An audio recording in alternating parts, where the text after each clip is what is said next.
Hey guys, tonight we're slipping back to a time when survival meant more than just skipping your morning latte. You're not royalty, you're not even middle class. You're a medieval peasant, and winter has arrived. The wind howls like a pack of wolves just beyond your wooden walls, and the cold is so sharp it bites through the holes in your wool socks. You open your eyes to find your breath clouding in the morning air, misting in front of your face like a ghost that refuses to leave. There's frost on your nose, and your blanket, and probably the goat in the corner too. Yep, that's definitely frost on the goat. Your bed isn't really a bed. It's a straw-stuffed sack on a wooden plank that groans louder than the village drunk. You shift slowly, trying not to wake the others. There are at least 4 people in your shared space, some relatives, some not. Everyone's curled up like firewood, trying to share what little heat the night didn't steal. You adjust your tunic, which smells faintly of damp hay and desperation. And yes, the worst part, this is the warmest room in the house. So before you get comfortable, take a moment to like the video and subscribe. But only if you genuinely enjoy what I do here. And drop a comment telling me where you're listening from and what time it is over there. Now dim the lights, maybe turn on a fan for that soft background hum, and let's ease into tonight's journey together. You sit up, and your joints sound like they're chewing gravel. No surprise there. You've spent the last few months hunched over in the fields harvesting whatever the soil was willing to give up, and now you'll be spending the next few surviving off it. Hopefully. Your house is a simple wattle and daub hut, the medieval version of open concept, which mostly means open to rat's wind and the occasional confused chicken. The walls are whitewashed, but the soot from your sad excuse for a fireplace has painted everything a permanent shade of dingy gray. The thatched roof creaks above you. It's meant to keep out the elements, but honestly, you'd have better luck with a napkin and some hope. Outside, the sky is still a deep, bitter blue. Not quite dawn, but the rooster's already screaming. He hates winter, too. You creep over to the hearth, a generous word for the circle of stones and blackened logs in the center of the room. The fire has long since gone out, and the ashes are stiff with ice. You prod the remains with a stick as if fire might magically return out of guilt. No luck, just soot on your fingers and disappointment in your soul. Historians still argue whether most peasants had chimneys or just a hole in the roof for smoke to escape. Either way, you've got the budget option hole in the roof. It lets smoke out, but it also lets snow in. You're not sure if that's a design flaw or just medieval optimism.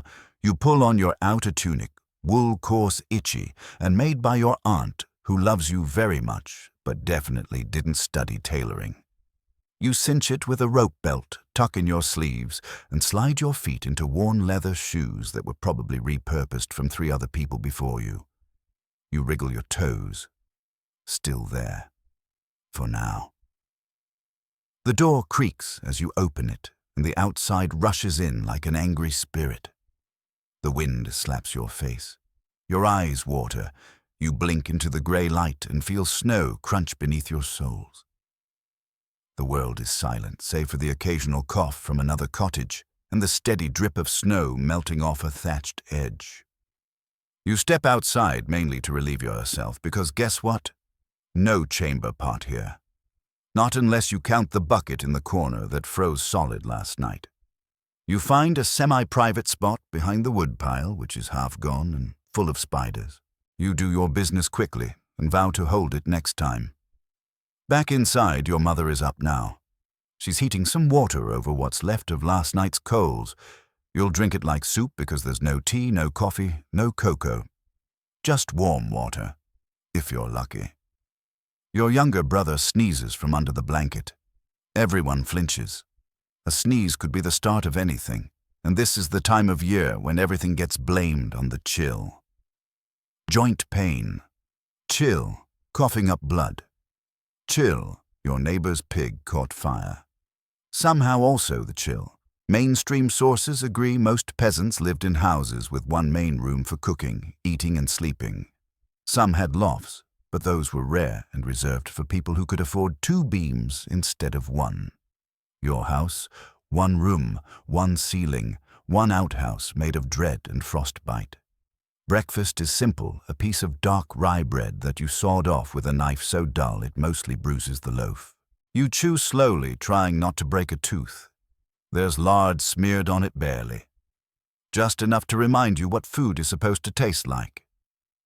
You check the pantry, which is just a wooden box in the corner. You've got some dried beans, a chunk of hard cheese with more mold than cheese, and a questionable onion that started sprouting from both ends. It's going to be a long season. The strange part, you're used to it. Winters like this are normal. Expected. Even the weird stuff like hanging bunches of herbs from the ceiling to trap bad spirits, or stuffing your shoes with straw to trick your feet into feeling warm, that's just routine now. One quirky thing you still do every December is mark the hearthstone with chalk or charm against spirits that might slip in with the smoke. No one really knows where the tradition started. Some say it's Christian, others say it's pagan. Historians still argue whether it was more about ritual protection or just something to do when you're too cold to blink. You glance at the door. It doesn't lock. There's nothing to lock it with. But in a village this small, no one steals, because everyone knows who owns what. If you take your neighbor's turnip, that turnip is getting recognized by its freckles.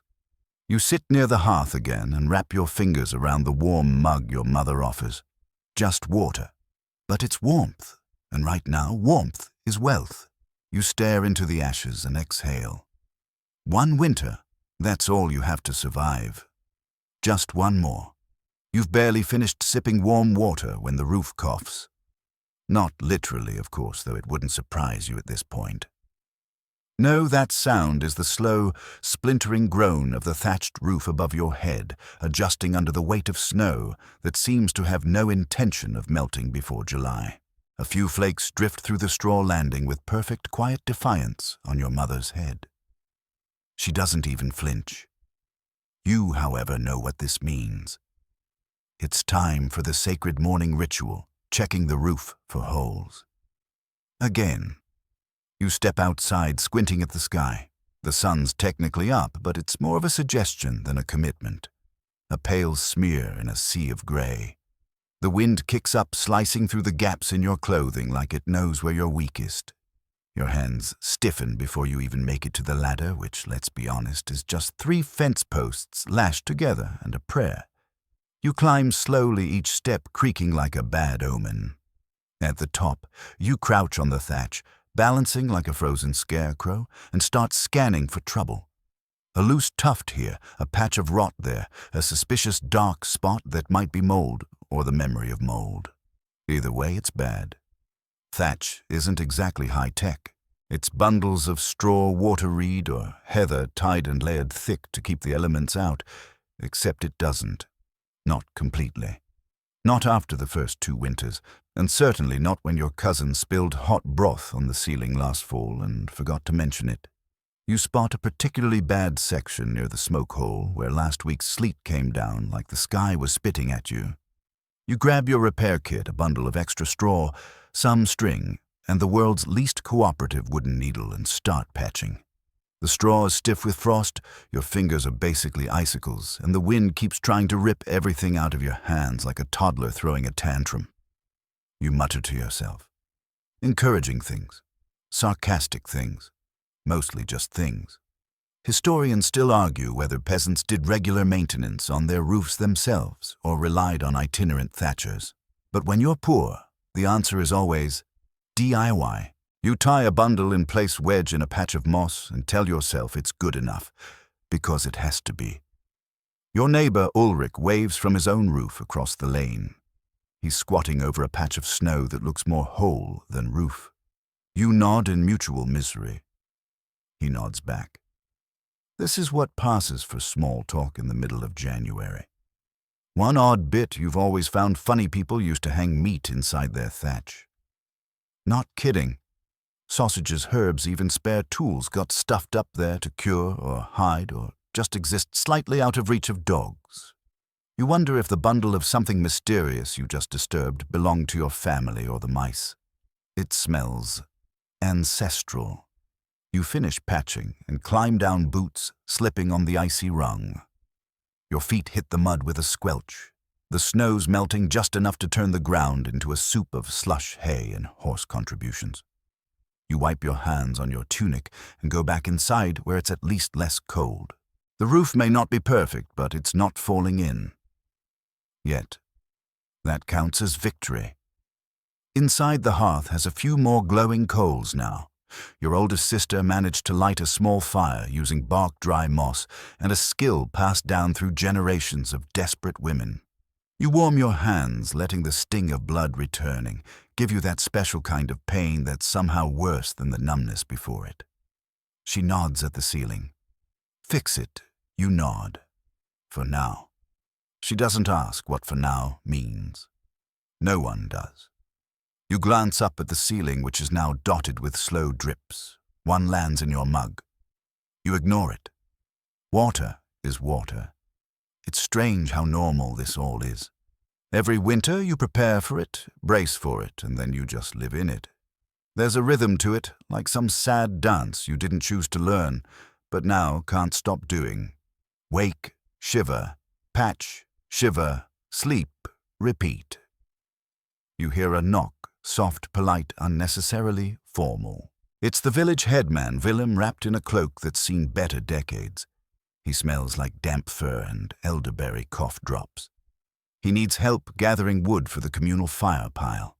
You nod and follow. Outside, the air is somehow colder than it was an hour ago. Willem trudges ahead, his boots cutting twin paths through the snow. You follow, breath fogging behind him like a quiet complaint. You reach the village square. It's barely more than a circle of trodden earth, currently frozen like iron and ringed with little homes that look more like earth mounds than human dwellings. A pile of logs, wet, icy, unwilling to burn, sits near the center. Several villagers are already there, hacking at a dead tree with blunt axes and hopeful curses. You grab a branch and drag it toward the pile. Every step is a battle. Every tug makes your shoulders ache. The branch snaps midway, sending you stumbling backward into a snowdrift. No one laughs. Everyone's too tired. One quirky fact someone mentioned once might have been your uncle after too much ale is that, in particularly harsh winters, folks used to boil their shoes for soup. You're not sure if that's true. You hope it's not true. But you eye your worn leather boots a little more protectively on the walk back. Later, you sit near the hearth again, smoke stinging your eyes. Your clothes reek of wet bark and failure. But your roof doesn't leak anymore. Your house still stands. The fire sputters, but it burns. You notice a small bird fluttering near the smoke hole. A wren, maybe. Or something wren-shaped. It's trapped, trying to escape, pecking frantically at the corner where the light glows cold and useless. You watch, not sure whether to help. It figures out the angle and flits through the gap, gone in a heartbeat. You sit back and close your eyes. The roof will hold. Tonight, at least. The sun isn't really rising, it's just giving up on pretending it ever set. A dull grey light smears across the sky like wet wool, and the cold has found a way to get even colder. Somehow. You stand near the door, squinting out at the white horizon, already wrapped in everything you own. Tunic over tunic, cloak over that, with a second belt cinched tight just to keep things from dragging in the snow. You look like a walking laundry line, and yet you're still cold. Welcome to Winter Layering Peasant Edition. No heat tech, no fleece, just wool that feels like a mix of porcupine and regret. You shuffle outside, trying not to trip over your own bulk. The layers help, sort of. But there's a limit to how much comfort you can wring out of scratchy fabric that smells like sheep breath and mildew. You adjust your hood, basically a rectangle with a hole cut in it, and wrap a strip of cloth over your nose. Frostbite likes to start with the softest parts, and your nose is top of the menu. Historians still argue whether medieval peasants wore full underclothes during winter or just doubled their tunics and hoped for the best.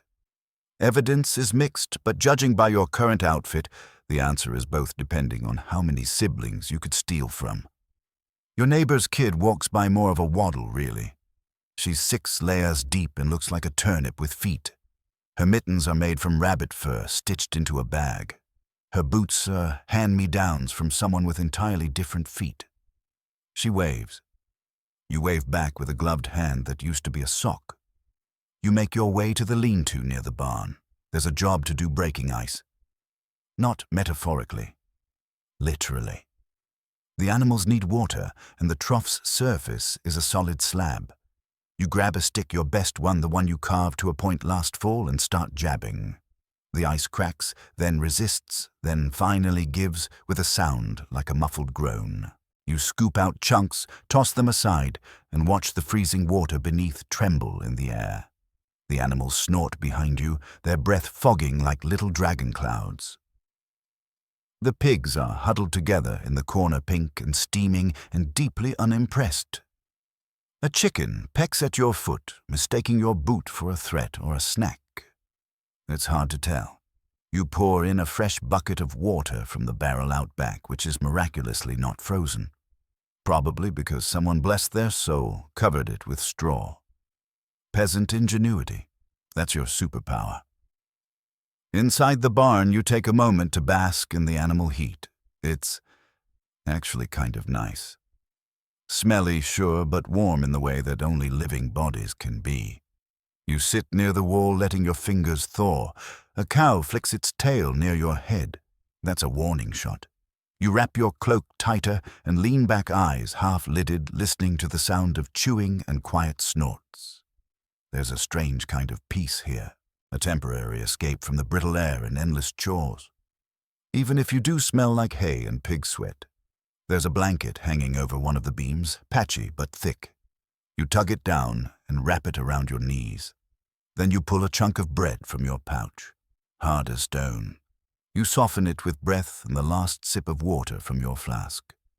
Lunch, or breakfast, or both.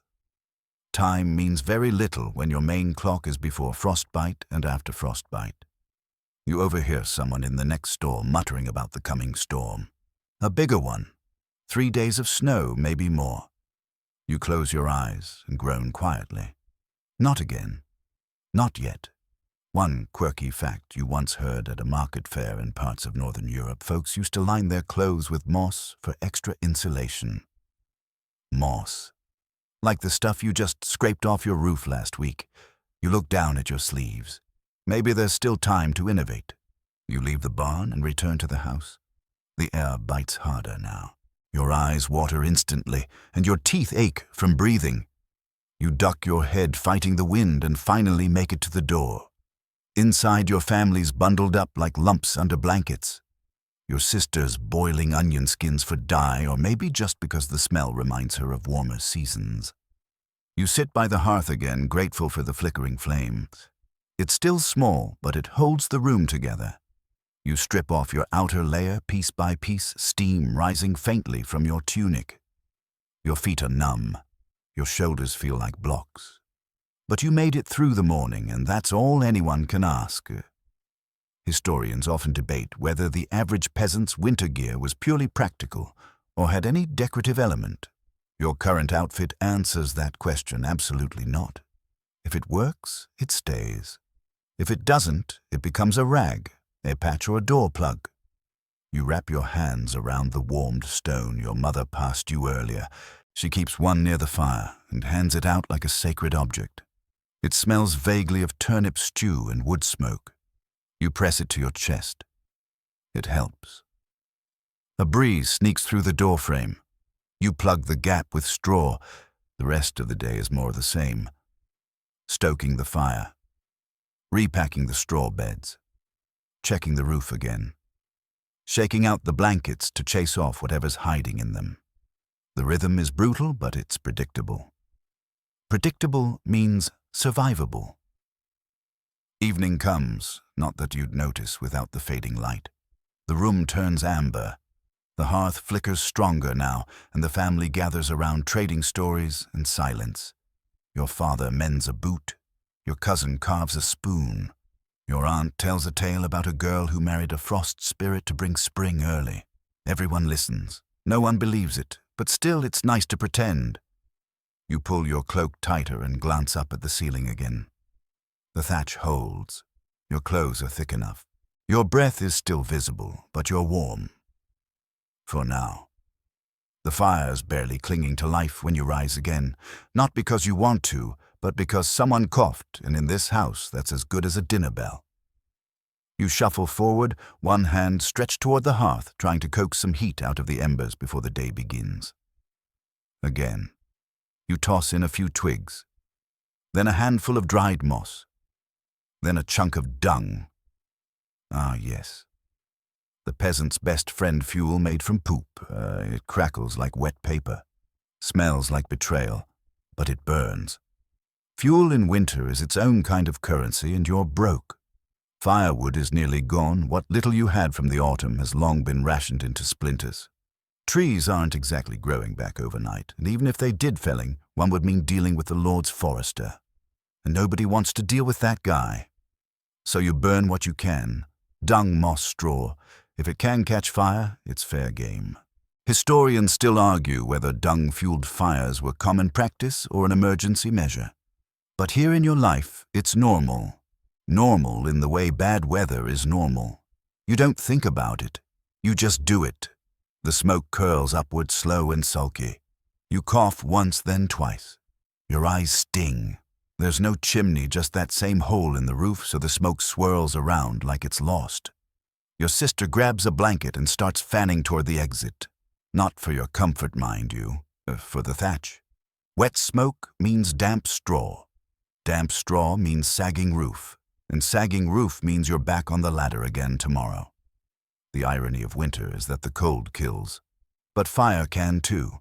Every peasant knows a horror story about someone who fell asleep too close to the hearth, or someone whose roof caught after a spark, leapt the wrong way, or someone who mid-dream rolled over onto a glowing coal and woke up on fire. You remember those stories on nights when the smoke burns your throat, but the warmth still draws you in like a lullaby. You wrap yourself in a cloak and sit down near the flames. Close enough to feel not close enough to regret. Breakfast this morning is more bread. Maybe a little cheese. Maybe. You chew slowly, letting it soften against the roof of your mouth. The texture is half stone, half sawdust. You imagine it was once delicious back when it wasn't trying to chip your teeth. A knock sounds at the door. 2 taps, then 1. It's your cousin Thomas. He brings word from the mill the Lord's tax on grain has doubled. Again. Because apparently nothing says happy midwinter like the wealthy getting wealthier on the backs of people who just want to stay alive. You mutter something unkind. Your mother hushes you. Walls have ears, she says, even though the walls are made of mud and straw and not known for gossip. Still, she's right. You go with Thomas to the forest edge. He has a small cart, and you help pull it through the slush. Not to gather wood, you'd need permission for that. No, you're looking for sticks. Fallen branches. Bits of bark. Anything that burns without proof you stole it. It's a grim little scavenger hunt, with frostbitten fingers and soggy boots. You joke that one day you'll just start burning the cart. Thomas laughs, but not entirely.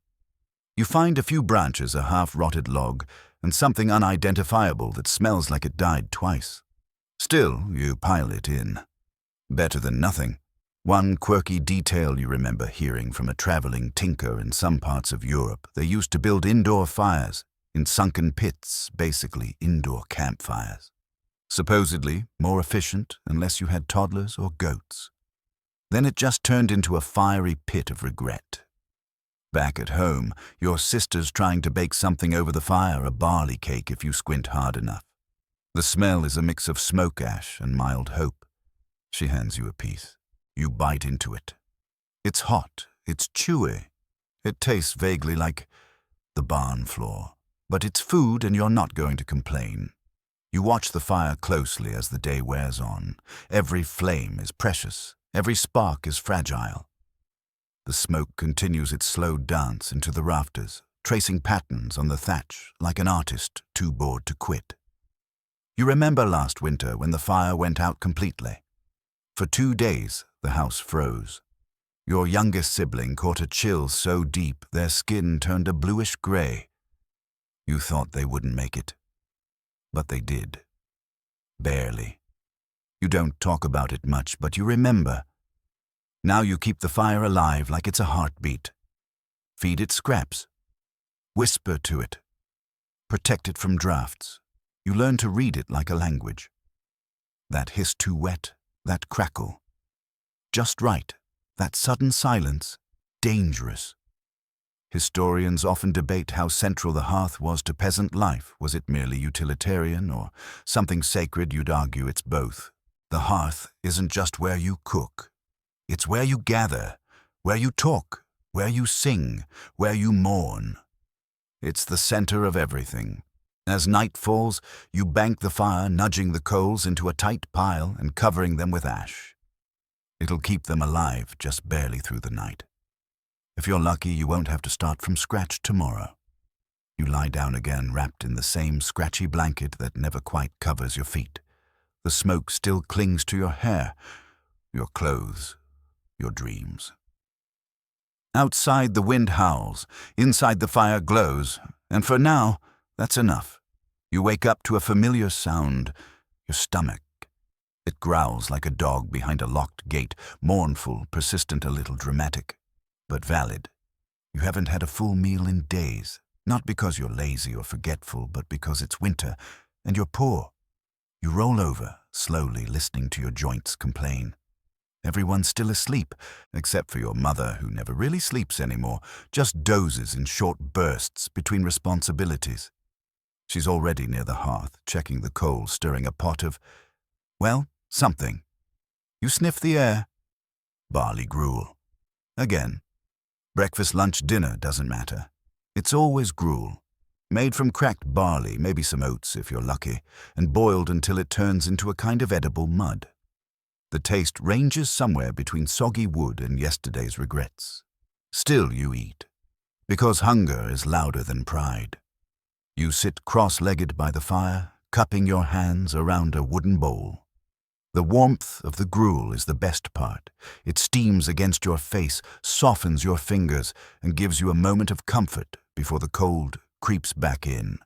You swallow slowly, gritty, bland, kind of smoky, but it fills the space, and sometimes that's enough. Historians agree that the peasant diet in winter was grim at best. Grains like barley and rye were the backbone of every meal. Bread, pottage, porridge, or soup. And when those ran low, well, you got creative. You glanced toward the pantry. A generous term. It's just a crate in the corner covered with cloth and hope. You lift the edge and take stock. A few turnips, some dried beans, a chunk of cheese that now resembles a fossil. There's a jar of pickled something that no one's touched in weeks. No one wants to be the one who finds out what it used to be. Today's main task is rationing. What can be stretched? What can be traded? What, if anything, can be spared? You hear your father grumble awake. He shuffles to the table, grabs a piece of bread so hard it echoes when dropped. He dips it in the gruel and chews like a man doing penance. You join him. It's quiet. The kind of quiet that tastes like shared exhaustion. One quirky fact comes to mind as you eat. Peasants used to soak hard bread in ale to soften it. Ale, as if anyone's wasting precious drink on bread. You laugh to yourself. Bread is the drink around here. Later that morning, you carry a small sack to your neighbor's house. She's got a goat. You've got beans. You're hoping for a trade. Maybe milk, maybe cheese. Maybe she just pities you enough to toss a crust your way. You knock and she answers with a look that says, "It's too early for this." You hold up the beans. She squints, then shrugs. She lets you in. Her cottage smells like straw and garlic and wet wool. You love it. She gives you a small wedge of cheese and half a loaf of something dense and dark. You nod your thanks. No one talks much during these trades. Words cost energy, and food is already expensive enough. Outside again, you see the baker's boy hauling sacks of flour from his family's storehouse. You wonder what it's like to have flour to spare. Then you remember he's missing 2 fingers from last year's mill accident. You sigh. Nobody gets through winter clean. Back home, your mother's preparing the day's meal. She's boiling a cabbage that's definitely seen better centuries. You add the traded cheese to the pot. hoping the flavor might migrate. It won't, but it makes you feel like you're helping. The younger children gather around, clutching their bowls with chipped edges and wide eyes. You serve them first. That's just how it is. You eat last. You always eat last. Lunch is the same song, different verse, warm, bland, slightly chewy. But it's warm. That makes it a feast. Historians still argue whether peasants supplemented their diets with wild herbs or mushrooms in winter, or if that practice was more seasonal. You've tried it once, dried nettle and boiled roots, but one cousin got sick and now everyone's cautious. Except your uncle, who insists mushrooms speak to him. He's not allowed near the stew pot anymore. After the meal, you sit by the door with your father, whittling sticks into kindling. The rhythm is comforting. The sun never really showed up today, but the light is starting to fade anyway. You've got maybe an hour before dusk. You hear a crow caw in the distance, bad omen or just a bird looking for something edible. Hard to tell these days. Your cousin stops by carrying a small sack of dried fish from the nearby village. It smells like salty regret, but it's protein. You take 2 pieces and promise him firewood in return. The exchange rate these days is ridiculous. That night dinner is fish and gruel. You eat quietly. The room is warmer than usual. Or maybe you're just getting used to the cold. You lie down under the same blanket, belly fuller than it's been in days. The wind scratches at the door like a cat that never goes away. You close your eyes thinking about tomorrow's meal and how to make turnip stew without actual turnips. Winter isn't just a season here. It's a test. And tonight, you pass. It starts with a creak, then a groan, then a thud. You jolt awake, not from cold this time, but from sound. It's still dark, still early, still cold, but something has fallen. You scramble up, breath-fogging, heart thudding like a misfiring drum. A moment later, your father stomps past you with a lantern, muttering about that cursed barrel. You follow him outside into the bitter dark, where the wind slaps your face like it has a grudge. Behind the house, the lid of one of your storage barrels has split clean down the center, cracked open by the cold. Inside salted meat. Or what used to be meat. Now it's a soggy, icy, foul-smelling stew of failure. You both just stare at it. It takes weeks of labor to preserve meat for winter. First salt it, then smoke it, then seal it in barrels packed with brine or fat, or a combination of guesswork and superstition. It's supposed to last you until spring. If done right, it does. If not, well, you're staring at Exhibit A. You pinch your nose. He sighs. Neither of you wants to be the one to say it, but you both know that meat's gone. Rot has crept in through the cracks, and it's spreading. You'll have to throw most of it out, and it wasn't even goat this time. It was good pork. Maybe the dog will eat it, your father mumbles. You both know the dog has better taste than that. Back inside, you scrape the bottom of the porridge pot for breakfast. There's no celebration in this meal, just damage control. You chew slowly, planning substitutions in your mind. Less meat, more beans. More broth. Fewer complaints. Your sister suggests boiling bones again for soup. It won't taste like much, but it'll be hot. And that counts for something. Historians agree that preservation methods in medieval Europe varied widely by region, some salted, some smoked, some pickled, some buried in snow. You've tried all of them. The only one that never fails: hunger. Hunger always shows up. You wrap a cloth around your mouth and head outside again, this time to check the other barrels. You knock each lid like a careful inspector, listening for that hollow note of doom. Most seem fine. One sloshes suspiciously. You mark it with charcoal use soon, or lose it forever. Your neighbor across the lane is doing the same. He gives you a look that says, "Lost a barrel too." You nod. He nods. This is the kind of community bond that forms when you both watch your food supplies betray you in real time.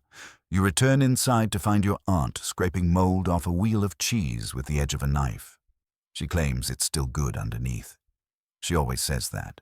She also thinks honey cures frostbite. You don't argue. Later, you help your cousin inventory the smoked fish. It's kept well, thank the stars. You count each piece like gold coins. You even weigh a few to make sure none have shrunk in the cold. Because that's a thing now. Winter eats everything. One quirky preservation method you've only heard about from traveling monks, fermenting meat in whey. They called it acid aging. You call it why the smell alone would wake the dead and send them running. At noon, the sun shows up. Barely. It hovers above the trees like it's considering quitting. You use the weak light to inspect the smokehouse, which still smells like pine and grease. A few links of sausage hang like sad little ornaments. You poke one. It's stiff. Good. You collect what's edible and bring it inside. Your mother sighs in relief. She slices the sausages and drops them into the stew. The smell is promising, smoky, salty, almost like real food. Dinner that night feels like a celebration. The stew has flavor. The bread is softish. The fire's actually warm. You laugh. Not because of anything in particular, just because for a moment the world doesn't feel like it's actively trying to kill you. Then the door bangs open. It's Willem, the village headman again. He's pale, wide-eyed, out of breath.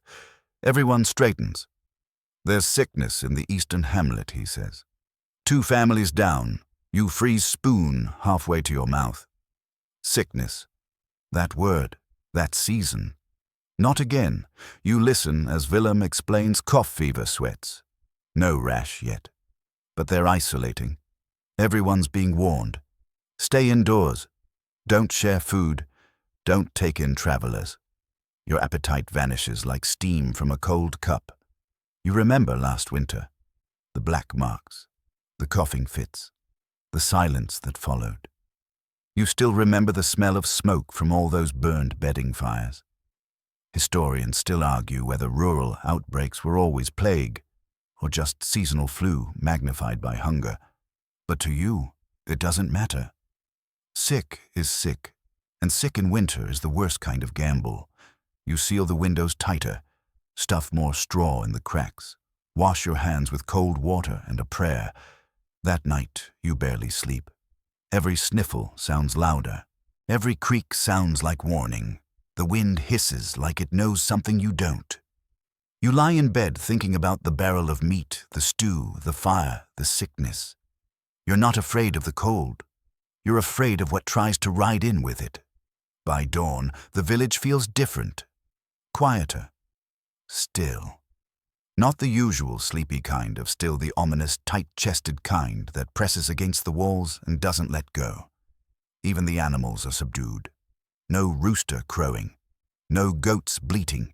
Just the wind nudging the corners of your house like a thief too polite to knock. You sit by the fire, fully dressed, fully alert, holding a cup of barely warm broth in both hands, like it might offer answers. It doesn't. It just tastes like boiled hesitation. The sickness is out there, and it might already be in here. Your sister sneezes once, then quickly says, "It's just the smoke." Sure it is. You glance around the room, your father poking the fire, your mother quietly counting out herbs, your aunt tucking hot stones into cloth.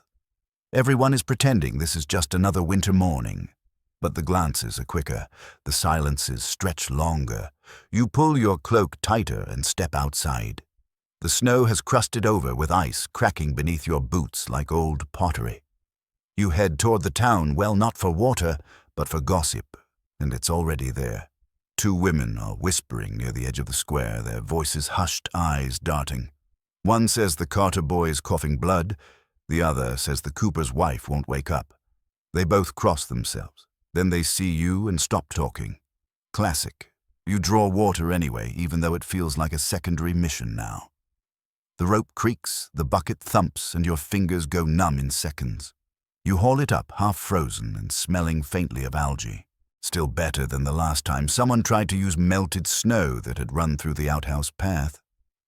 Back at home, your mother is boiling something in a pot that doesn't smell like food. It's herbs. The bitter ones. the maybe this works ones. You recognize thyme sage yarrow, what little you have left from autumn. She crushes them with the bottom of a mug and tosses the dust into the boiling water like she's casting a spell. Historians agree that medieval medicine was part knowledge, part superstition, and part sheer guesswork. But when someone in your house sneezes during plague season, you'll believe in whatever gives you hope, even if it's boiled bark. You sip the herbal tea without asking what's in it. It tastes like sour leaves and dread, but it's hot. And right now, that's something. Later that day, you walk over to help your neighbor patch her door. She's older, barely walks without a cane, but she's always been kind to your family, slipping you onions when she has extra, teaching your sister how to spin. Her son died last winter. You don't talk about it. She doesn't either. The door's warped from the cold. You hammer in new pegs made from whittled scrap. She watches you from the stoop, a thick shawl wrapped around her like armor. "Something's coming," she says softly. You don't ask what. You both know. On your way back, you pass the widow Maud. She's wearing a scarf tied tight around her face, even though there's no wind today. She's the first in the village to do it this season. You make a mental note, scarf. Serious. Inside again, the fire is burning strong. That's good. Fire is comfort. Fire is control. But it's also smoke, and too much of it has made your eyes sting all day. You crack the window just enough to let the haze drift out and pray you didn't just let something else drift in. One quirky tidbit. You remember people used to hang bundles of dried flowers, lavender, rosemary, hyssop above their doors to ward off the bad air. You used to think it was silly. Now you're digging through old storage looking for anything that smells remotely like hope. You find a dried sprig of rosemary wedged into the corner of a shelf. You tie it with string and hang it over the door. It flutters slightly, like even the herbs are nervous. That night you sleep in shifts. Someone is always near the fire. Someone is always awake, listening for coughs, for footsteps, for change. You lie awake during your turn, staring at the ceiling, listening to your sister breathe, wondering if that rasp is real or just in your head. Historians still argue whether medieval villagers practiced anything resembling quarantine. Some say yes, isolating sick rooms, refusing travelers. Others say no, poverty makes privacy impossible. But your family, you'll do whatever it takes, even if it means sleeping near the door, blocking entry with your own body. The night stretches. The fire crackles. You toss a handful of straw on the coals and whisper to it as if your words matter. Maybe they do. By morning, no one is sick. Yet. But the quiet is louder than ever. And the rosemary still hangs. You wake to silence. Not the cozy kind, more like the unsettling hush of a forest before a storm. Even the chickens seem unsure whether to cluck. You sit up slowly, wrapped in 3 layers of wool and one threadbare blanket, your breath misting in the faint morning light. The snow is deep, deeper than yesterday, deeper than expected. It's packed thick against the door, high enough that when you push it open it groans and resists like a stubborn elder. You finally manage to wedge it open just enough to squeeze through, and there it is, the field, or where the field used to be. Now it's just white. Everything is white. The fence is gone, the walking path, gone. Even the woodpile, half of it swallowed up under drifts as tall as your chest. It's beautiful in a cruel sort of way. The kind of beauty that kills slowly and doesn't apologize. You trudge toward the edge of the village with a stick in hand, poking the snow ahead to test for hidden dips or loose stones. You need to check the fields even if there's nothing to do in them right now. It's about hope, or habit, or denial. Could be all 3. Historians agree that most medieval peasants depended entirely on their local plots to survive. No global trade, no bananas in January. If you couldn't grow it or raise it yourself, you simply didn't eat it. You reach the fields or the shape of them and feel your boots sink past your ankles. The soil below is frozen solid. You know this land by heart. One corner is where the barley grows best, another where the cabbages somehow never quite make it. You stare at the snow-covered earth and realize there's nothing you can do. Not now. Not until the thaw. You tap your stick on the buried edge of the fence and turn back. You pass other villagers doing the same checking paths, counting barrels, looking up at the sky like it might explain itself. The blacksmith is shoveling snow away from his door. Each swing of his shovel sends powder flying into the wind. He nods at you, then keeps working. Everyone's shoveling, or hauling, or mending. There's no time to stop and no point in complaining. Winter doesn't care. Back home, you help reinforce the animal shelter. The roof sagged overnight, bowed under snow. You climb up again because it's always you and scrape away layers until the thatch reappears. Your fingers go numb. Your nose starts to run. You wipe it with the back of your glove and keep going. One quirky winter tactic you've seen used covering a thatched roof with thorn branches to discourage birds and mischievous children from poking around. Your father once said it also kept spirits from landing. You're not sure if he meant ghosts or tax collectors. The pigs are happy to see you, which is to say they grunt when you toss them turnip scraps. Their breath mists the air like little clouds of contentment. You envy them. They don't worry about grain taxes or rumors of plague. They just eat and grunt and nap. You grab a shovel and begin clearing the path to the well. Snow shoveling isn't so much a chore as a full-body argument with nature. Your arms burn. Your legs slip. You nearly fall twice. But eventually the well appears again like a prize at the end of a terrible game. You fill 2 buckets, hands trembling from the cold. One spills on the walk-back, soaking your boot. That'll freeze later. You pretend it won't. Inside, the fire is stubborn. It takes 3 tries to light the bark. Your sister adds a piece of dung and fans it gently. The room fills with smoke. Everyone coughs once, then pretends it didn't happen. For lunch, your mother serves thick slices of bread fried in fat left over from last week's sausage miracle. The crust crackles. The inside is warm and greasy and briefly makes you feel alive. You eat slowly, letting the warmth crawl into your chest like a cat that refuses to leave. Later, you help your aunt sew patches onto the window cloths. They're not curtains, really, just layers of sackcloth meant to block the worst of the wind. You've run out of decent wool, so you're stitching in old tunic scraps. One piece still smells faintly of beeswax from the time you spilled a candle on it. Historians still argue whether peasants truly experienced snow days in the way we think of them. Restful, paused, cozy. Most agree that winter just meant shifting tasks. Field work stopped, but housework doubled.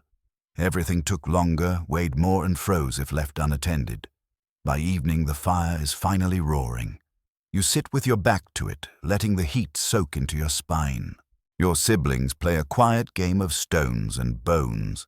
Your cousin strums a 2-string lyre and hums a tune that no one recognizes, but everyone finds soothing.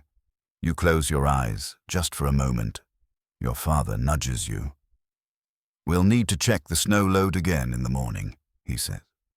You nod. Of course. Always the snow. That night you sleep fully clothed, your boots near the fire so they'll be thawed by dawn. Your dreams are filled with white, not the dreamy kind. The blinding, endless, bury-your-house kind. And when you wake, more snow. But so are you. You wake to snorting. Not your brother this time, though to be fair, he does sound like a startled ox in his sleep, but real snorting. Pigs. They've broken loose. You leap up, grab your cloak, and run outside, slipping on the icy threshold with all the grace of a newborn deer. The cold hits your face like a slap from a wet fish. Breath heaving, you follow the trail of hoof prints and fresh evidence down the snowy path behind the house. And there they are. 3 pigs, standing proud, free, slightly smug. They look at you. You look at them. A moment of mutual disappointment passes. You cluck your tongue, shake the feed bag, and say the magic word, turnips. It's a lie. There are no turnips. But pigs, like people, respond better to hope than truth. 2 of them trudge back. The third, a large, clever sow you've mentally nicknamed Rebellion, trots in the opposite direction. You chase her through knee-high snowdrifts, muttering threats that include bacon and sausage. She remains unimpressed. Eventually, she stops to root at something near the fence post. You sneak up slowly, toss a blanket over her like a net, and wrap your arms around her barrel of a body. She squeals, thrashes, knocks your hat off, then finally gives up with a grunt that sounds judgmental. You drag her back to the pen. She lets you only because it's probably warmer in there than out here. You secure the gate, double-check the latch, and fall backward into the snow with a groan. Animal husbandry, the medieval version of CrossFit. Historians agree that peasants often shared their homes with animals in winter, not because they liked the company, but because animals produced heat. A pig in the corner could raise the temperature of a one-room cottage by several degrees. Gross, yes. But warm, absolutely. Back inside, you reek of hay sweat and pig breath. You don't even care. The fire is still burning. Your sister hands you a hot stone to hold, and you earned your place near the flames today. Breakfast is a miracle leftover broth with a scrap of actual meat. Probably pigeon, possibly rat. You don't ask. It's protein. You slurp it down like it owes you money. Outside, the animals settle. The cow lies down in the straw, chewing solemnly. The chickens cluck and peck at ice patches. Even the sheep seem calmer. For now, you take time to repair the fence. Again, the snow keeps warping the wood-loosening pegs, making even the sturdiest gate feel like it's held together by bad luck and prayer. You drive in fresh stakes, tighten the rope, and consider stealing nails from the wood pile. One quirky fact you remember: in some regions, peasants built pens inside their homes during winter, literally sleeping beside their livestock. Not just for warmth, but also protection from thieves' wolves or other two-legged opportunists. You've never done it. But today, you're considering it. Later, your cousin brings word of a calf born at the far end of the village. That's big news, a sign of life, a promise that not everything dies in winter. You hike out to see it through snowdrifts and over frozen ditches. The barn is small, warm, and loud. The calf is all legs and wobble, blinking through the straw, like it just realized it's alive. You run a hand along its back, feel the pulse of heat beneath your palm, and smile for the first time in days. You help stack fresh straw around the new mother, reinforce the walls, and accept a crust of bread dipped in warm milk as thanks. It's the best thing you've tasted all week. That night back at home, your father says, "We should bring the goats inside." You blink. Into the house. He nods. Better than losing them. You don't argue. You just make space. One goat bleats loudly the whole time. The other immediately tries to eat your sleeve. You close the door and lean against it, eyes closed, listening to the fire crackle and the animals snore. The house smells like barnyard now. It also feels warmer. Historians still argue whether animals inside the home were seen as low class or just practical. You'd argue both. But tonight, you don't care. Warmth is warmth. You pull your blanket over your head and try to ignore the goat nibbling your hair. It's not glamorous, but it's survival. You're awoken by laughter. Not cheerful, not loud, but that dry, wheezing kind of chuckle that only old people make when the world is falling apart again and there's nothing left to do but find it funny. It's your neighbor, Ulrich. He's standing outside your door in 3 cloaks, 2 hats, and 1 completely unnecessary feather. He waves a loaf of bread over his head like he's just returned from war. Found it under the bed, he wheezes. Thought it was a boot. You take the bread. You sniff it. It does not smell like food. But after a trim, a scrape, and a little fire toasting, it might be edible again. You nod and he hobbles back home, still chuckling like he pulled off a bank heist. You close the door and look around your home. The goats are still inside. One of them has chewed half a hole in the firewood basket.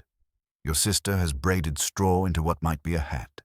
Your aunt is washing her hair in melted snow water, teeth clenched, muttering something about frostbite and vanity. It's a morning. That's all you can say. You sit by the hearth and hear the familiar shuffle of someone slipping on ice outside. Then a thump, then a muffled curse. Welcome to the village gossip hour. You step out to check the square. The usual crowd is gathering. Ulrich, of course, Willem, the village headman, Marta, the midwife, old Nora, who never speaks but sees everything. They're bundled tight, hunched like crows on a fence post, trading stories and second-hand news. Someone's cow gave birth sideways. Someone else claims a spirit walked past their window last night. And someone, Marta, says she heard the Lord's steward is coming early to collect taxes, even though everyone knows there's nothing left to give except bad attitudes and empty sacks. You nod along because that's what you do. Listen. Nod. Don't start anything. Winter has its own rules, and one of them is keep the peace until the thaw. Historians still argue whether villages functioned more communally or competitively in harsh seasons. But here, gossip is glue. It keeps people talking, alert, connected. And it beats sitting in silence, waiting for roofs to cave in. Today's highlight, a tale from the cooper's boy who swears he saw a ghost at the edge of the woods. Pale, barefoot, wearing rags and humming a lullaby.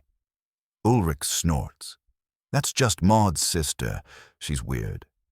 Everyone laughs, even Maud, probably because it is true. You hear all kinds of winter stories.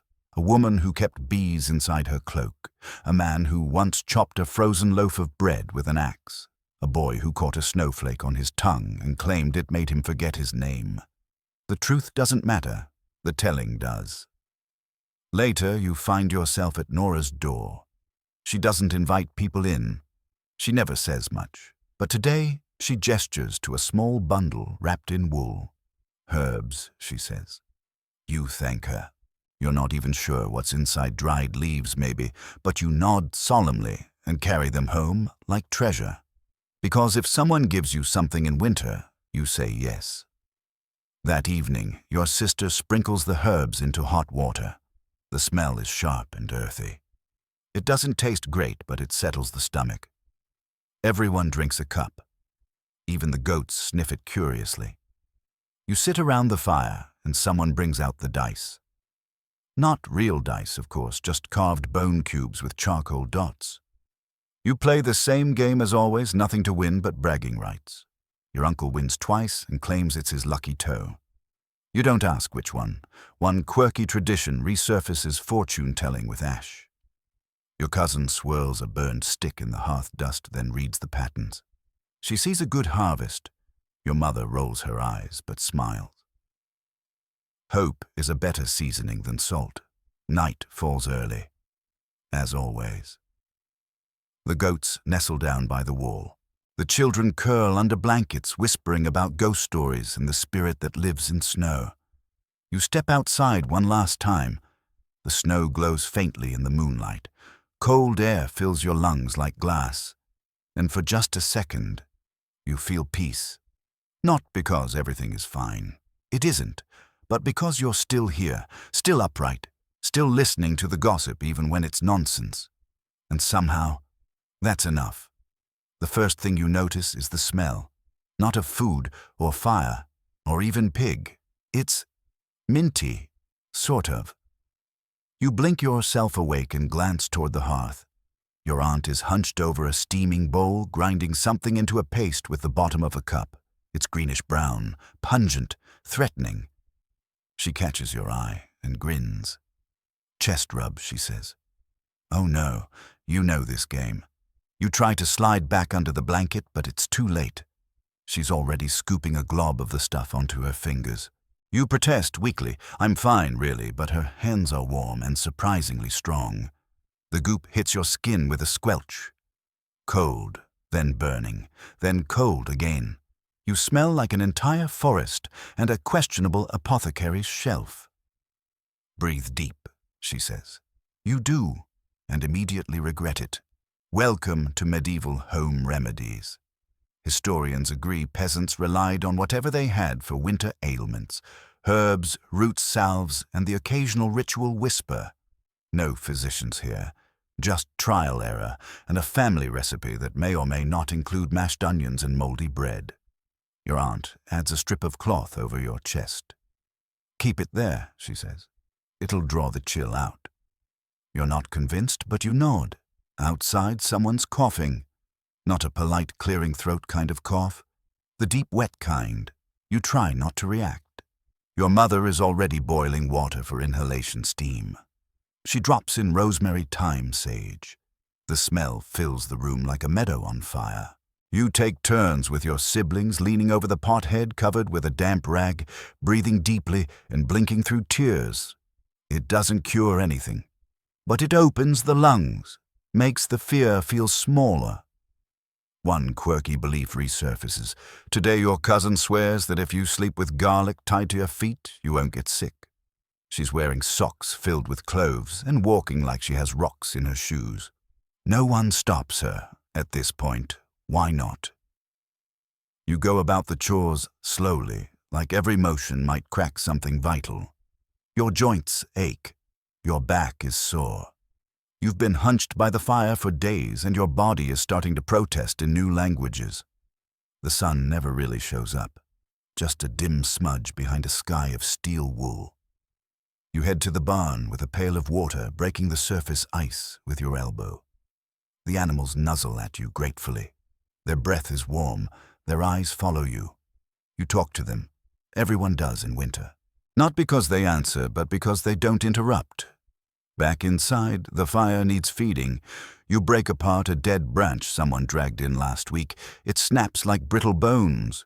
You toss it into the flames and watch sparks leap, dancing briefly before vanishing into smoke.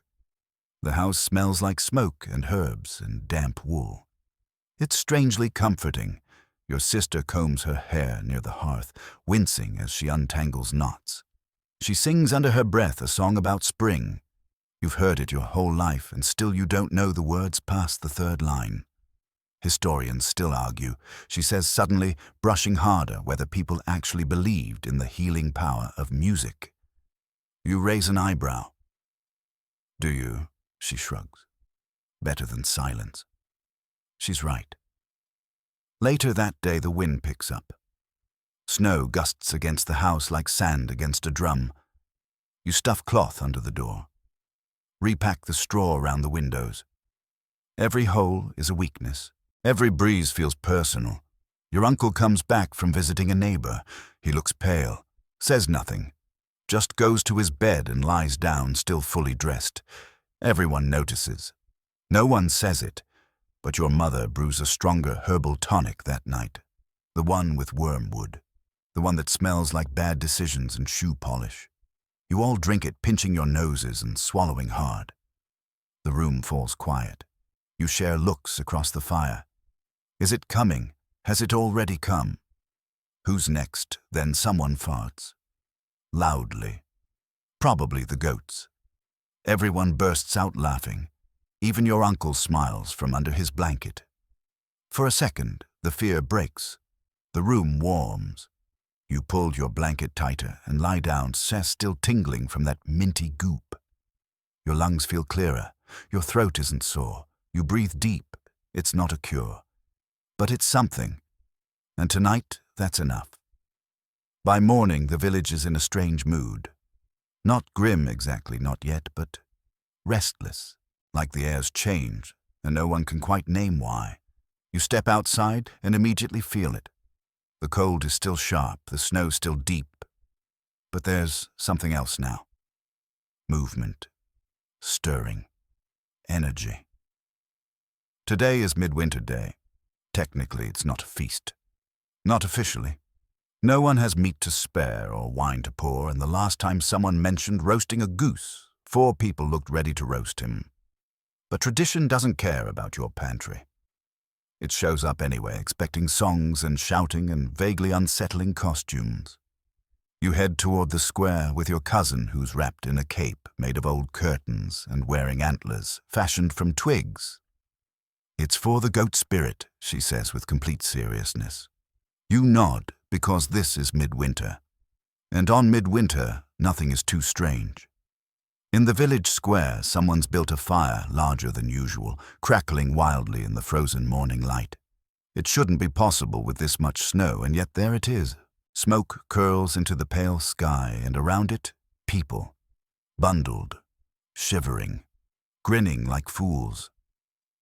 Midwinter is 1 part festival, 2 part survival ritual. You make noise, you dance, you scare away the cold, or at least pretend you can. Historians agree that rural winter festivals served more than one purpose, marking time, lifting morale, and possibly just keeping people from going absolutely mad in the cold. You believe it. If not for days like this, you're fairly sure someone would have tried to marry a tree by now. Old Willem bangs a drum. It's not really a drum, it's a cheese wheel lid stretched with animal hide, but it works. He stomps, then claps, then starts chanting something that sounds like a poem and a warning. Children rush forward wearing masks made of bark and straw. Some are animals, some are spirits. One is definitely just a sack with holes. Then someone shouts, "Release the goat."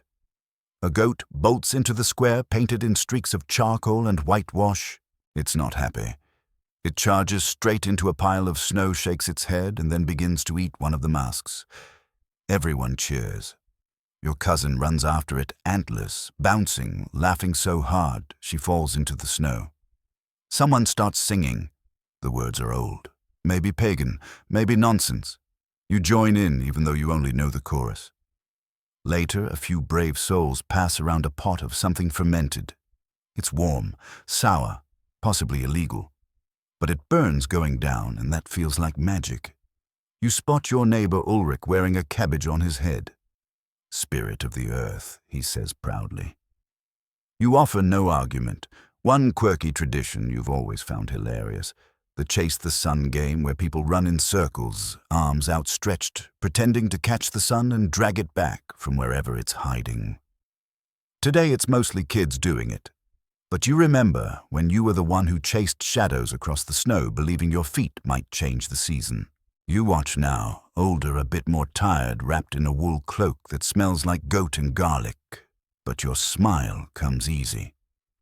At the edge of the square, Marta, the midwife, tosses dried herbs into the fire. Juniper bay, maybe a scrap of old sage.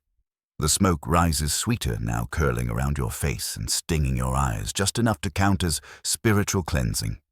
Historians still argue whether these rituals were sacred or just silly distractions. You figure it's both. When you've got no bread, you dance. When you've got no warmth, you shout. When you've got nothing else to give, you still give yourself to the day. As dusk settles, the fire dims. People start to drift back to their homes, quieter now, but lighter. The square empties slowly, laughter echoing off stone walls and snowbanks. Your cousin retrieves the goat, now missing a patch of paint and carrying a child's mitten in its mouth. She kisses its nose and whispers, "Thanks." The goat, deeply unimpressed, lets out a fart and plods away. Back home, you curl up near the hearth. Your cheeks are still flushed from the fire. Your boots are wet. Your cloak smells worse than ever. But your heart, warm. For one day, you weren't just surviving. You were living. And sometimes that's enough to scare off the cold. You're not expecting romance, not in the dead of winter, not with frost creeping up the walls, your breath clouding in your own house, and at least one goat still living in your kitchen. But love, like frostbite and questionable stew, finds a way. It starts when you head to the well and run into Thomas. He's carrying a bucket. You're carrying a bucket. That's about as poetic as it gets out here. He nods. You nod. Then you both slip on the same patch of ice and end up flat on your backs, staring at the sky buckets rolling away like they've had enough of this plot line. You laugh. He laughs. Not loud, but real. You sit up slowly, shaking snow out of your hood, and reach for his arm. He hesitates, then helps you to your feet. Your hands touch for one heartbeat longer than necessary. "Nice fall," he mutters. You smile. "Thanks. I've been rehearsing." Back at the well, you haul water together because honestly it's faster with two people, and because there's nothing like near concussion to break the ice. literally and emotionally. You walk back toward the village side by side, careful this time, talking about things that don't matter: how many eggs the hens are pretending not to lay, how your father thinks goats are bad luck, how his sister is trying to knit mittens using grass. At your door, he hands you your bucket and says, "Maybe we'll both fall again tomorrow." You smirk. "Bring a pillow." Inside, your mother raises an eyebrow. "Back already?" You shrug. Water walked itself home. She doesn't ask, but she sees. Historians often overlook peasant courtship. It's not flashy. No ballads, no poetry, no dramatic declarations in candlelight. Just two people sharing chores, laughing over mud, trading onions, and eye contact. The next day, he brings you a turnip. It's lopsided, probably frozen, and definitely carved with a tiny heart. You don't say anything. You just hand him a bit of dried apple in return. Midwinter romance moves slowly. You don't hold hands. You don't kiss in public. You just show up. He helps you fix the fence. You help him mend a boot. You both look away when anyone comments on it. One quirky peasant tradition resurfaces: the token gift, a glove, a comb, a ribbon, even a chicken foot offered as a silent promise. Your cousin once got a pine cone with a ribbon. She still has it. She married the guy 2 years later. You suspect you're halfway down that road now. On the next market day, if you can call 3 stalls and a grumpy baker, a market Thomas gives you a candle. Homemade, a bit wonky, smells faintly of beeswax and turnip. Maybe just your imagination. You keep it. You don't light it. Not yet. Evenings pass. You sit by the hearth with your family, sewing patches and sipping broth. Outside, the snow keeps falling. Inside, the silence between you and Thomas grows warmer. Your sister notices. She nudges you during chores. Your aunt offers to teach you the special soup. You pretend not to understand. Everyone pretends not to notice. It's the village way. One night, as the wind howls and the fire crackles low, you find a small note tucked under your bucket outside. It says simply, "Spring will come." No name, no signature. But you know. You fold it carefully and hide it in your tunic. Not for warmth, for the reminder. Because love doesn't bloom here. It thaws. The bell rings at dawn. Not the church bell. That's reserved for high holy days, weddings, or mass mortal panic. This one is smaller, cracked, hung from a crooked beam in the chapel yard. Its sound is thin, tinny, and unmistakable. Someone's died. You freeze bread halfway to your mouth. The fire crackles. The goat snorts in its sleep. No one says a word. Then your mother lowers her bowl. Whose house, she whispers. No one knows yet. You finish your breakfast in silence. Even the crust feels heavier today. You chew slower. The broth seems colder. Your hands shake just enough to spill some when you stand. By mid-morning, the name has spread. The cooper's wife. The one who had been coughing last week. You helped her carry water once. She gave you a dried plum and said you reminded her of her sister. Now she's gone. The bell rings again an hour later. Not for her. For her son. 12 years old. You set down the bucket you were carrying and walk away from it. Today the village doesn't feel real. It feels like a sketch, lines and outlines, no color. People move, but their faces blur. Voices are low. Doors stay shut. No one lingers outside unless they have to. The chapel fills slowly with bodies. Not sick ones, just grieving ones. You join them. The stone walls echo your footsteps. Cold breath clouds above each bowed head. No candles are lit, wasteful in winter. Just the priest in his worn robe murmuring something about mercy and peace. His voice cracks. He doesn't look anyone in the eye. Historians still argue whether medieval peasants feared death more in winter or just expected it. You're not sure. But today the air feels thicker. The cold bites deeper, and hope takes the day off. Back home, the fire seems smaller. Your father checks the latches. Your mother triple wraps the windows. You wash your hands 3 times. Not because anyone tells you to, but because it feels like doing something. That night, your aunt brings out the black shawl. She only wears it for funerals. No one talks. You remember stories from last year how families painted crosses above their doors to keep sickness away, or how some burned rosemary branches under their beds. Your sister does both before sunset. The goat chews its cud blissfully unaware. You sleep light. Every cough sounds louder. Every creak feels suspicious. Your heart thumps in your chest like it's waiting for a signal. But morning comes, and you're still here.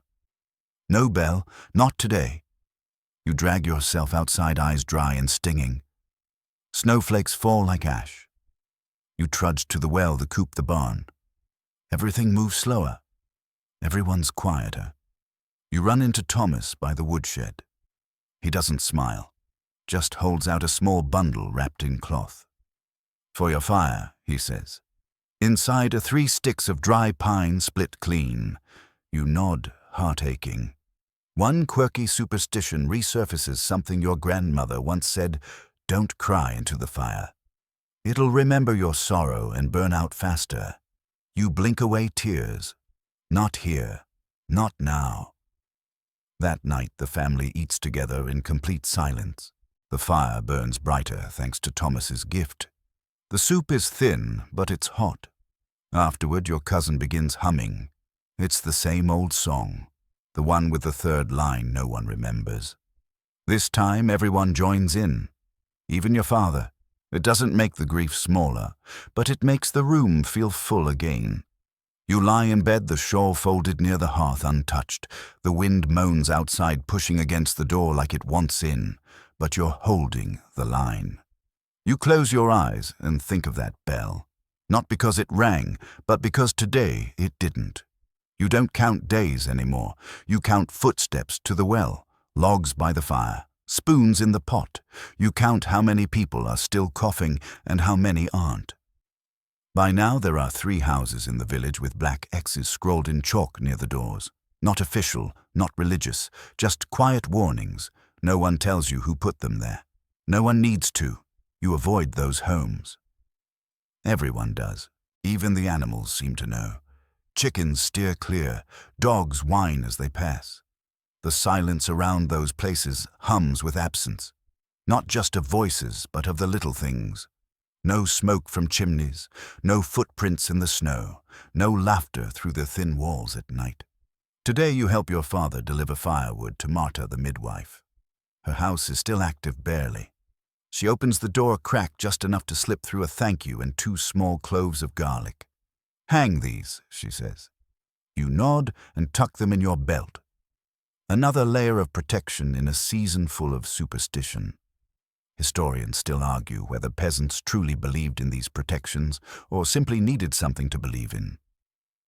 Garlic iron horseshoes, whispered prayers to old gods, maybe they worked, maybe they didn't. But doing nothing felt worse. You hang 1 clove near the door, the other above the window.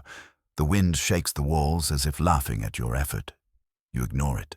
Inside, your family is burning dried herbs again.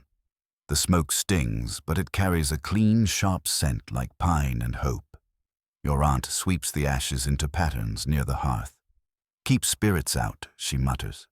You don't ask which kind. You spend the afternoon hauling buckets of snow to melt. Your mother's washing linens. Again. Every day now. She's not taking chances.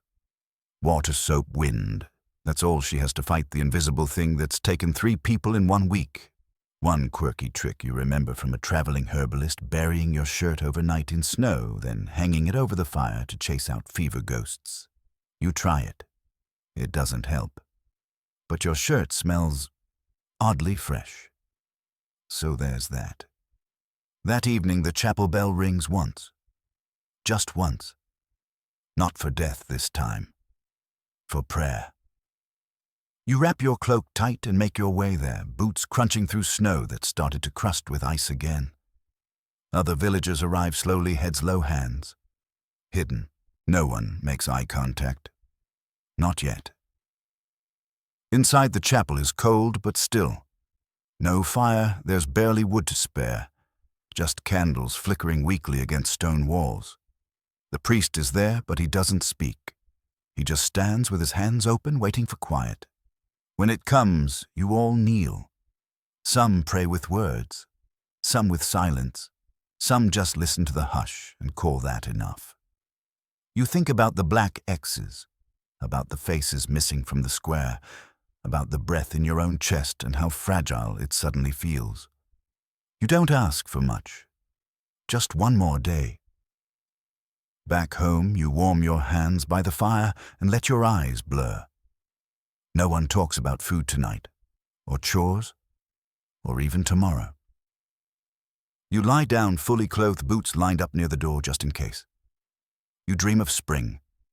Not green fields or sunshine, just mud. Just warmth. Just life. And when you wake up, you're still breathing. So are the others. No bell rings. No chalk marks appear. And that is victory. You're chasing a rat. Yes, a rat. Inside the house, with a broom. It darted out from under the straw mattress just as you were adjusting your blanket, a pause like it was thinking about charging you, then disappeared behind the woodpile like it had better things to do.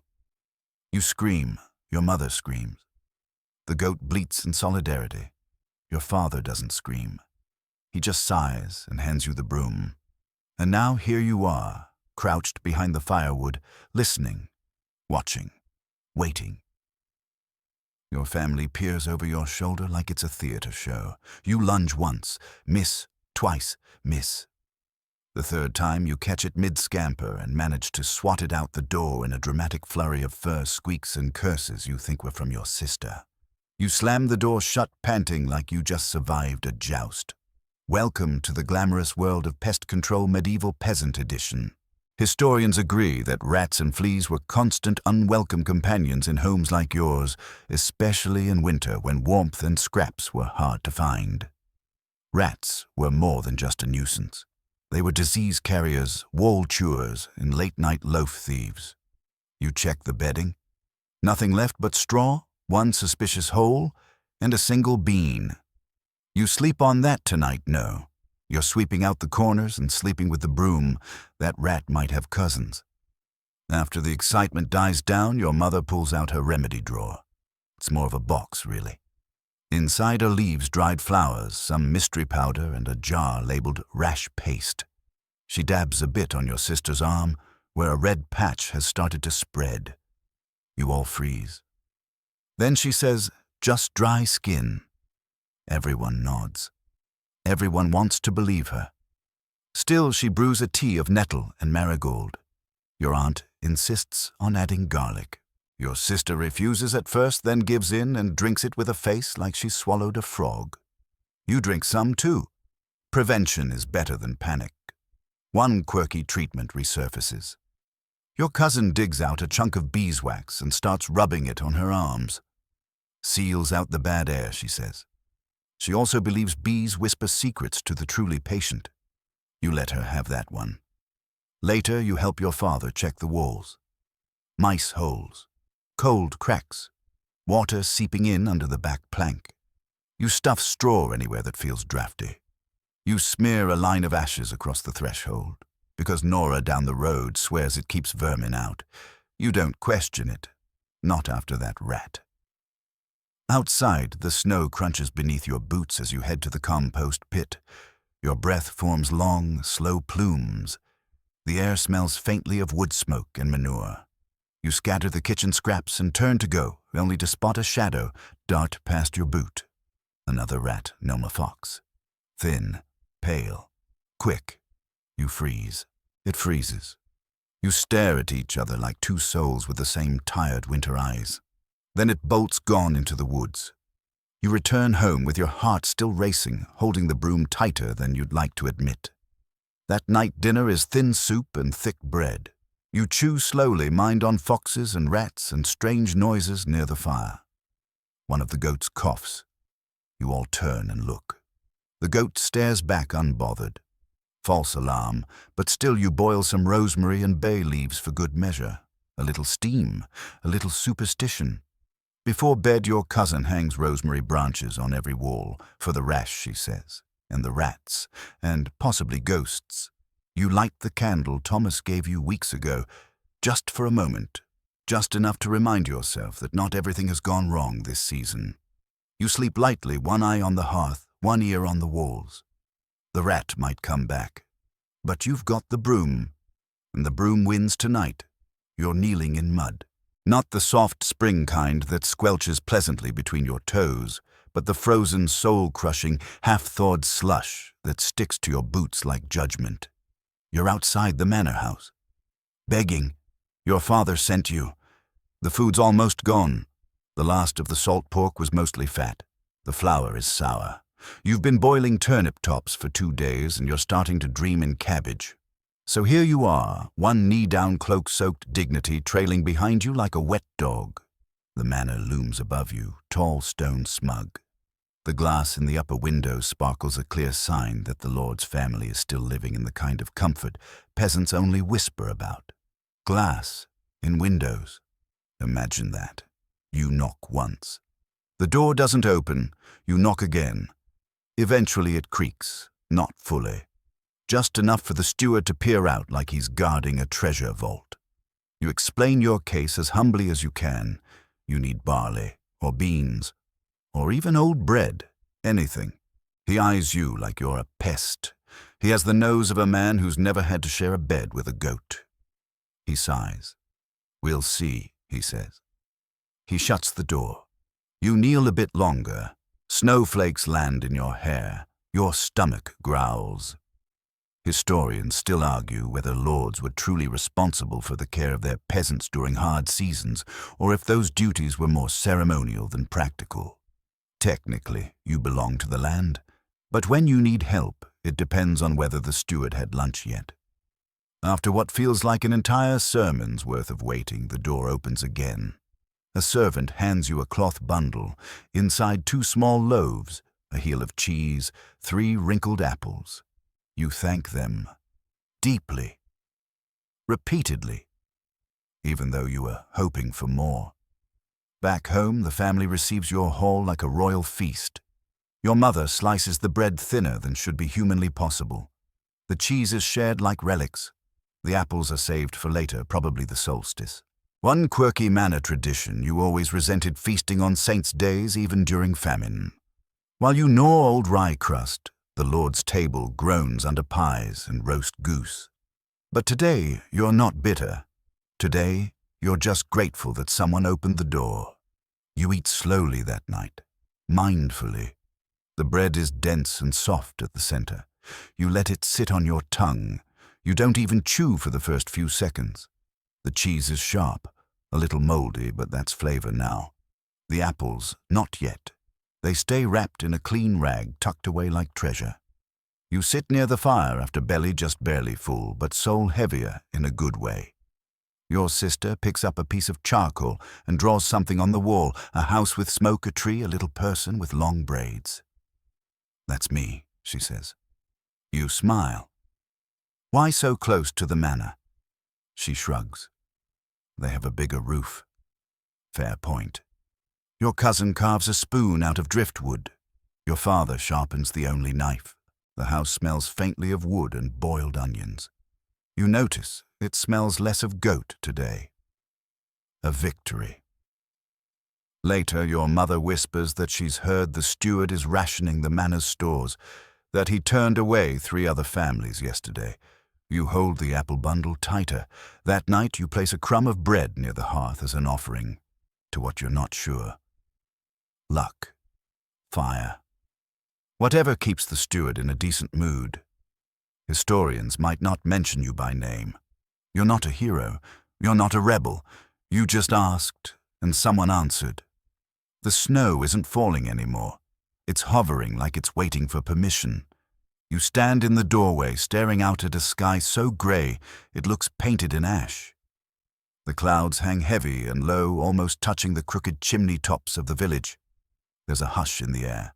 Not quiet, not peace. A pause. The kind of stillness that makes people whisper. You've seen it before, and you know what comes next. A storm. Not wind, not ice, just snow piled relentless, unbothered snow.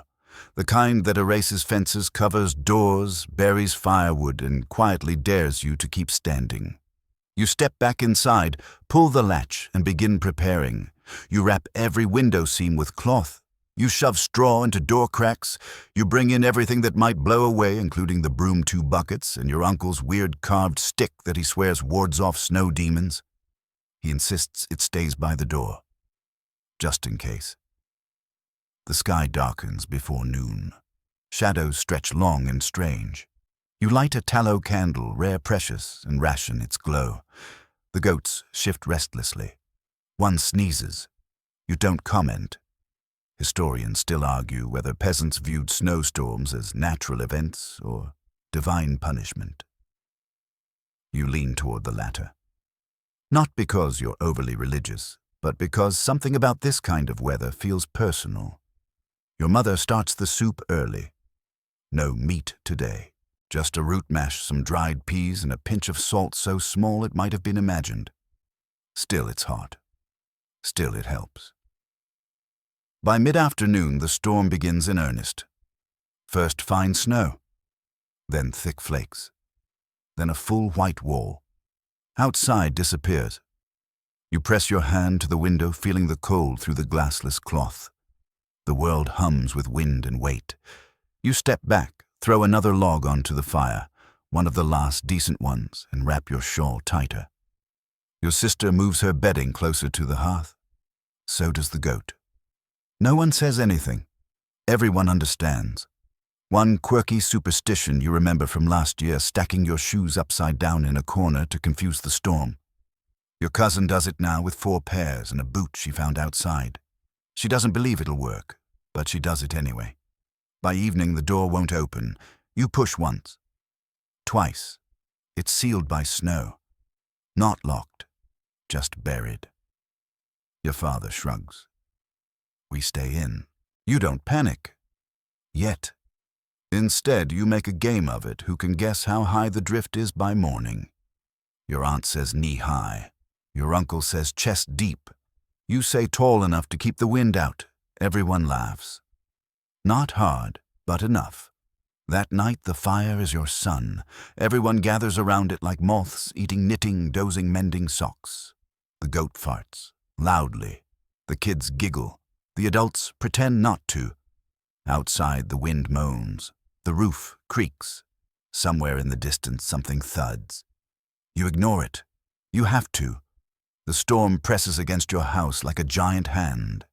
You feel it in the walls, the floors, the air in your lungs, but you're warm. You're inside. You're still here. Before bed, you carve a mark above the door. A cross. Not out of superstition. Not exactly. Just tradition. It's something your grandmother used to do.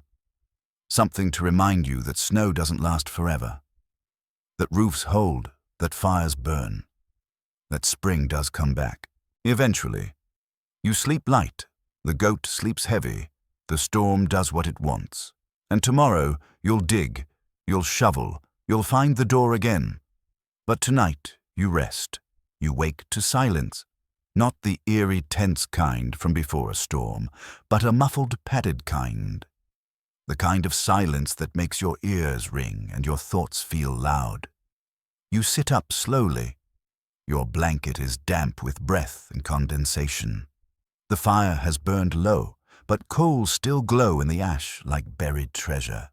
You tiptoe across the room, every joint cracking like old wood, and push gently against the door. Nothing. You push harder. Still nothing. Buried. You're officially snowed in. Your father grunts, gets up, and joins you.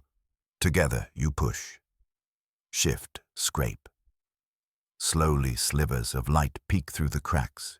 You keep going, shoulders hunched back, sore, until finally the door groans open just enough to let in a blast of air so sharp it steals your breath.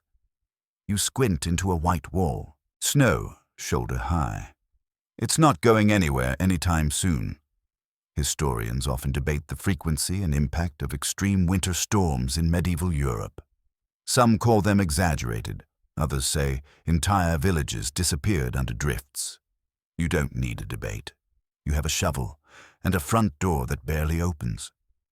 So you dig. The shovel clinks against ice bites through crust and throws piles aside in stubborn rhythm. You rotate with your father and cousin. One digs, one clears, one rests. An hour later there's a path. Barely. But it leads to the well, to the animals, to air. You breathe deeply cold and clean and stinging. You check on the barn, the roof held. The goats are annoyed but intact. One of them tries to climb into your coat. You don't blame it. Back inside, your mother rewards the team with hot water and a thin oat cake. It tastes like survival. You eat slowly, letting the warmth return to your bones. Later that day, the children dig tunnels in the snow. Not for fun, for safety. If someone gets lost in a whiteout, these little trenches might save a life. You help pack the sides, shaping walls that glisten like glass. The air is still, heavy, but calm now. The village re-emerges slowly. A door opens here. A chimney smokes there. You spot Ulrich trudging through a drift with snow up to his thighs and a bundle of firewood on his back. He waves. You wave back. He disappears behind a curtain of white. One quirky trick you remember your aunt using, keeping a candle by the window to show that a house is still alive during deep storms. She lights one tonight. Just a stub tucked safely in a jar. Its glow is small but enough. As the light fades, your father sharpens the shovel. Your mother lays out dry socks near the hearth. Your sister lines up the boots by size just in case anyone has to run out in the night. No one says it, but everyone's thinking the same thing: the storm might return. And if it does, you'll be ready. Evening settles in like a soft blanket. The room feels warmer than usual. Maybe because the walls are now insulated by snow. Maybe because the fire's burning brighter, or maybe because you're still here. The family sits in a ring around the hearth, hands busy with mending, carving, knitting. Someone starts humming again, yes, that same song. The one with no third line. It's yours now, part of your winter. Before bed, you check the door one more time. Still clear. You poke the fire, bank the coals, and slip back under the blankets, this time with a little less dread. Because today, you didn't just endure the storm, you moved through it, you dug through it, and tomorrow you'll widen the path. The first sign is the drip. Soft, subtle. It comes from the corner near the window, tapping against a wooden bowl left out to catch drafts. Drip, drip, drip. Not fast, but steady. You sit up, blinking. For a moment, you wonder if the roof is leaking. Then you see it. Water. Meltwater. You rush to the door and push it open easily this time. No digging, no resistance. Just a long, icy creek. You step outside and stare at the snowbanks. They're sagging, heavy with warmth. Steam rises faintly from the drifts as sunlight, real golden, full splashes over rooftops like someone spilled summer a little early. You squint up at the sky. Blue, not gray, not steel, not stormy. Blue. Your cousin shouts something and barrels past you, slipping down the slope with a laugh that turns into a yelp. You hear chickens squawk in protest, then resume scratching at the slush like it's a mystery they intend to solve. Inside the house, everyone stirs. No one speaks it aloud, but they feel it. The turn, the thaw, the beginning of after. You still have work to do. The path to the well needs widening, the animals need airing, the grain sacks need checking for mold. But the weight of everything feels lighter today. Even the goat seems in a better mood. Your father opens the back window to let in the fresh air. Your mother does the unthinkable, hangs 2 blankets outside to dry. The wind slaps them like old friends returning to visit. You clean the hearth, scrubbing away the soot ring that's built up over weeks of non-stop burning. It's slow work, and you still keep the fire going, just smaller now. Gentler, controlled. You sweep the floor. You open the door just because you can. You boil water, not just for survival, but for washing. Your sister sings while scrubbing her tunic sleeves, rolled up hair, a mess, eyes sparkling. One quirky tradition you revived from last year, planting sprigs of green in old pots, coaxing anything to grow. Your cousin sticks a bean in a cracked mug filled with ash and prays to the sun. You don't interrupt. It's as good a plan as any. You take a walk, just a short one, past the chapel, past the square. People are out, laughing, coughing, talking, pointing at icicles breaking loose from roofs. One child wears a flower crown made of straw and goat hair. It's hideous. It's perfect. Historians say spring was always a gamble. Late frost failed seedlings floods, but none of that matters today. Today is not winter. You return home to find your aunt roasting an onion over the fire. Just because she says with a wink, you sit with her, watch it char, and split steam, rising scent filling the room like a spell. Later, Thomas stops by. He doesn't knock. He just appears holding a basket. Inside eggs. 3. You look at him. He shrugs. Hen started again. You don't hug him. Not yet, but you smile. That night everyone eats a little more, a little slower, a little louder.